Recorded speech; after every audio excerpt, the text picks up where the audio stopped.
two key components in the inflation equation right now are food and energy. So you can clearly see this is the adjusted basis. If you look at the energy market itself, there's a utility that's basically uses natural gas. Look at the freaking crude now. Spot market's down $9.77.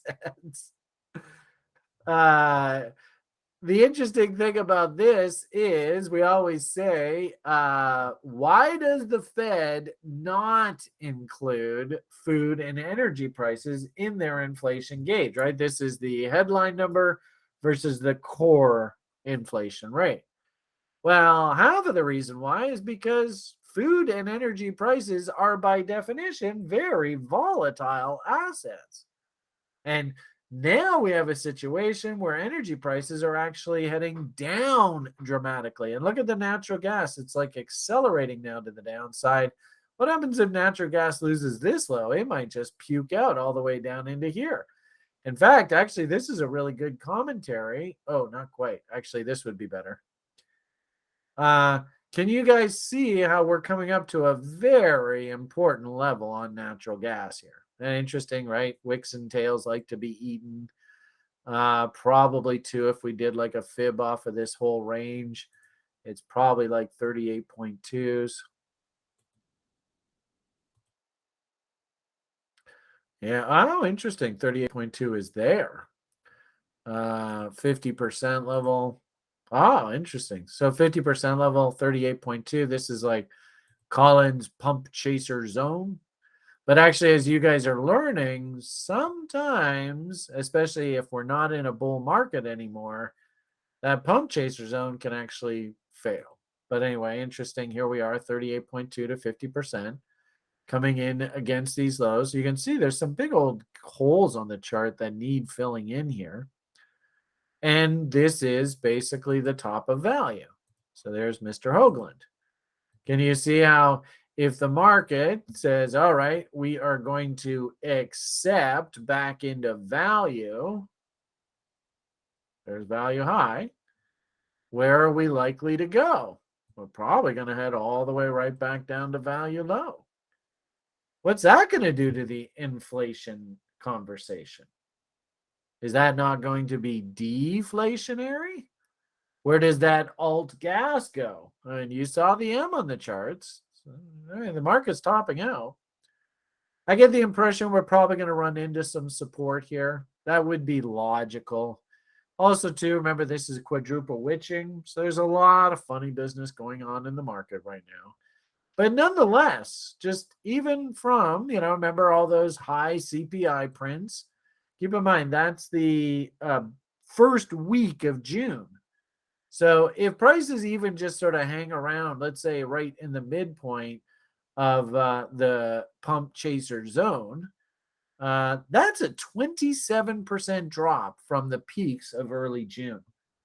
Are they going to report that in the inflation deflation data? Is that not what Mr. Williams said? If we start to get actual anecdotal evidence that the inflation bugaboo, they've put the genie back in the bottle. Remember what Mr. Williams said in our blog. Thank you very much, Josh, for being an awesome blogger and making sure this thing's humming along. If we get that kind of print, look out. The equity market might just take off like a rocket here. Now, what I think happens here is obviously nothing ever moves in a straight line.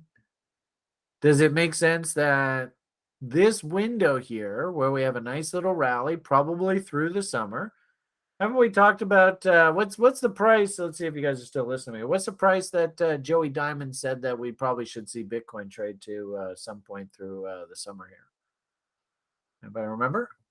For whatever it's worth, Joey, and actually, ironically enough, Joey got angry at his minions and stuff for making this call because he thinks Bitcoin's garbage. But they made a prediction that Bitcoin should trade back to 38,000. So that would basically be something like that. And interestingly enough, anybody who's taken the level 2 program, you guys just did this. What would I call this kind of price action? What does that sort of look like? I think this is still perfectly accurate. There's nothing really inaccurate about that. What do I call this? Ugh. Ugh. All right, moving average burrito. We could use that. I often like to call this a moving average sandwich. And basically, price will just basically bang back and forth between the sandwich levels. Kind of like what you see here. See how we're kind of like just trapped between these two moving averages? I would call that a moving average sandwich. I'm a little bit leery about looking for too much upside. I think this probably happens pretty quickly, believe it or not. Something like that. Then we come down into the end of the year. I think what's going to cause this rally is the perception that inflation has been beaten. Why are they going to think that inflation's been beaten? Because the energy market, the commodities market is collapsing here. Do you guys now do you see the pieces falling into place? Does this make sense to you now? All right, it might be interesting just for conversation's sake. Let's go take a look at what those wheat prices are doing. Now, interestingly enough, with the grains, their big contract is not the June contract, it's July. So these things shouldn't top out until next month. But let's see, just out of curiosity, how the grain markets are looking. Yeah. Can you guys kind of see the I wouldn't say that this market's broken, but what I would say is, you can definitely see the potential top.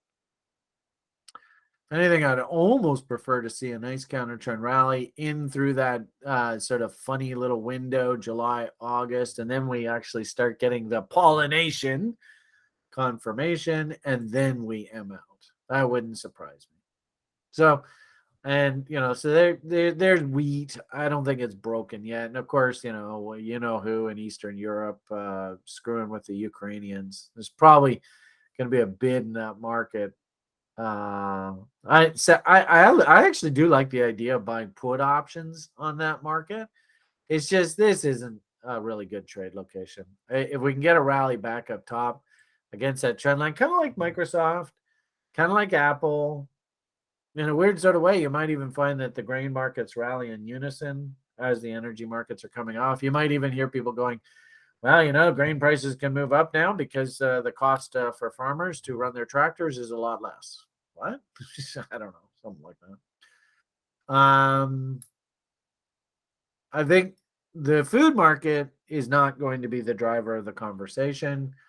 I think the driver of the conversation is definitely going to be the oil market, the energy market. I mean, this is coming off in a hurry here. That's a pretty big drop. But it sure looks like to me the energy markets sure have pivoted here, and they're pivoting hard, man. Look out.